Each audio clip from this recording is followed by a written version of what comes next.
resonance. And this has to do with how one thing affects another, right? So think about it like this. Have you ever been feeling pretty good and then you get around somebody or you go into an office where people are all stressed out and then you're like, ugh, I'm all stressed out, or ugh, that person gave me the creeps, or ugh, I was just in an environment and I just didn't feel good, right? So you could say in these situations, there's a battle of resonance, right? A battle of resonance. The stronger the resonance is in your body, the less you're influenced by your environment or other people. Like if you think about like, oh, we talk about Uncle Bob, we joke about Uncle Bob, right? If your resonance is low when you're around Uncle Bob, you're playing Uncle Bob's game, right? Because you're heavily influenced by this person. Like so their actions, their behaviors, their words makes you very reactive. If the resonance is strong, he comes in and says, whatever obnoxious thing that he says, and you're like, I don't care. Your words don't affect me, right? My resonance is too strong. And so what starts to happen is he says his words, and not only does it not affect you, but your resonance then begins to affect him, right? So basically, what we're talking about is how much we react to the environment and how much we influence the environment, right? So that could be people, that could be, groups of people, actions, processes, even in nature. I've told this story a couple of times. I can't remember if I've ever told it on Zoom, but one time I was in uh,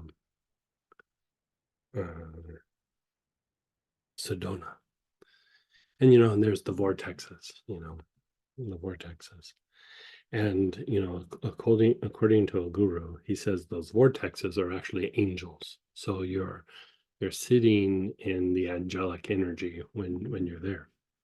That's why sometimes vortexes move, is the angel moves, right? So knowing this, I'm like, hey, I'm going to be in Sedona. Might as well go bathe in some angelic energy and enjoy that. And so I was on this one vortex, and I walked the trail for a little bit, and I just wanted to sit, and I think I was consecrating some oils and crystals that I had with me, and being the new agey hippie dude that I am, whatever you want to call it. And uh I'm sitting there and I'm having a very, very nice time. Everything just went quiet, like really silent and still. And, about 15 or 20 minutes passed, and all of a sudden I could hear some people coming, and they were very loud.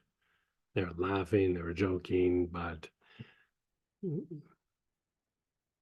they weren't just being joyous, they were being obnoxious. There's different kinds of laughing and joking, and as they got closer I could see that they were carrying like a 12 pack of beer, and they were walking the trail and just slamming beers, and I think there was like four of them.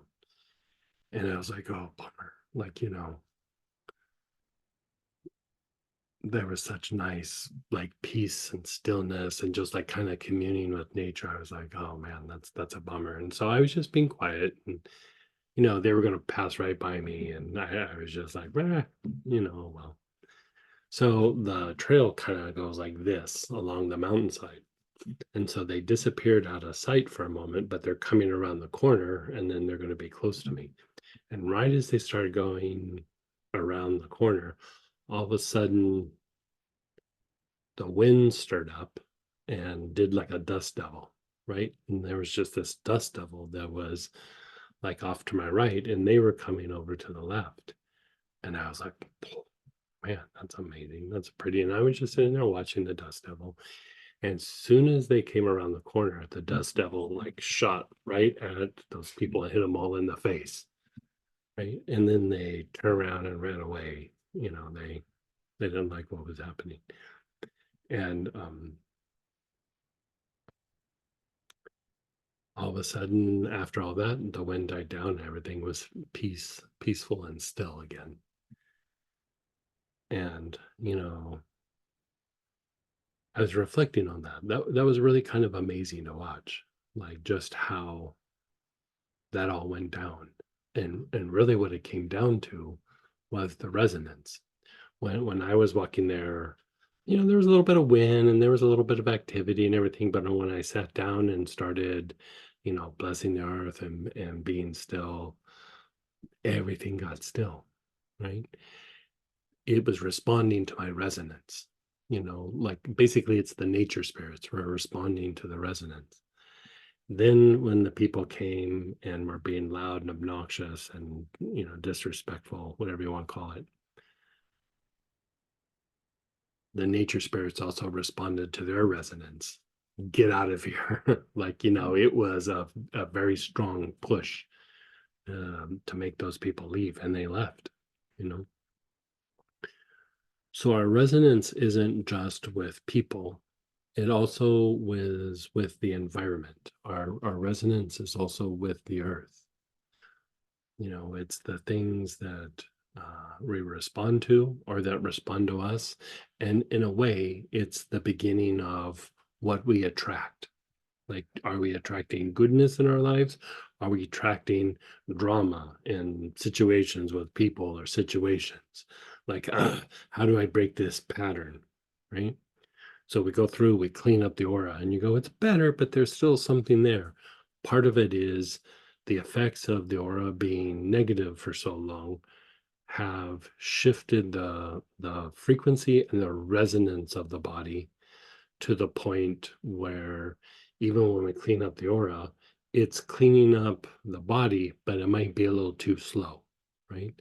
And so we're accelerating this process to clean up the resonance, to enhance the resonance so that when we're around negative people, we can be aware of it, but it's not like, I got to get out of here.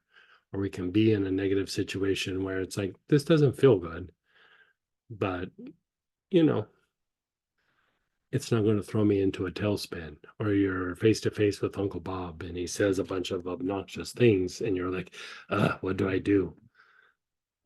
When the resonance is high, you don't have the need to flee because he can influence you like he used to, or like he influences others. You know, if your Uncle Bob's anything like my Uncle Bob, he likes it when he can make somebody have a bad day. You know, I don't know if that's what he in his mind does, but he takes a lot of joy in that. And so there's people like that. But if you're non reactive, if your resonance is high, no matter what words come out of their mouth, it doesn't influence you, right? So resonance is about how we're either influenced or we're influencing the environment, right? Think about it like this. Yeah, have you ever been around somebody and when you're around them, you're just like, oh my God, this is so depressing. I can't stand it. I have to get out of here. Uh, or you're around somebody on the flip side where I don't even know what we were talking about, but when we parted, I just feel better. I feel better about life. I feel better about, if you've ever been around a teacher, like a spiritual teacher, they might not say a lot of words, but just being around them, all of a sudden you're like, I feel better. Like I feel way better. That's the resonance. That's truly the resonance. I had this one person, I don't know, I'd call them a teacher, but uh, they were a teacher of sorts, but the teacher would not speak, like did not speak at all. Like you would just sit, be in their presence, and then you would leave. And it was a very moving experience, but the resonance was very, very strong. So just sitting in their presence shifted something in you, you know. And in situations, There was people even that would come out of there with healing, that, it's not like the teacher walked over and said, heal your shoulder, or I heal your back, or I heal your liver, whatever it is. They just spontaneously started getting better. And it wasn't a technique, it was resonance. Like the resonance shifted and changed. And even if you look at something in the workplace where there's leaders and say a manager or something in the workplace, and you're like, oh, this guy is just obnoxious. He either has lack of resonance or just very poor resonance, right? And then you have leaders who are very inspiring, right? Their resonance is high. Just them being in the room starts to inspire people. Let's do a good job. Let's do work. Let's have pride in my work. I want to excel at the things that I do. And it's not the words that they said, it's the resonance that they emit, right? A lot of communication is nonverbal, right? It's not even body language. A lot of it is resonance, you know, right?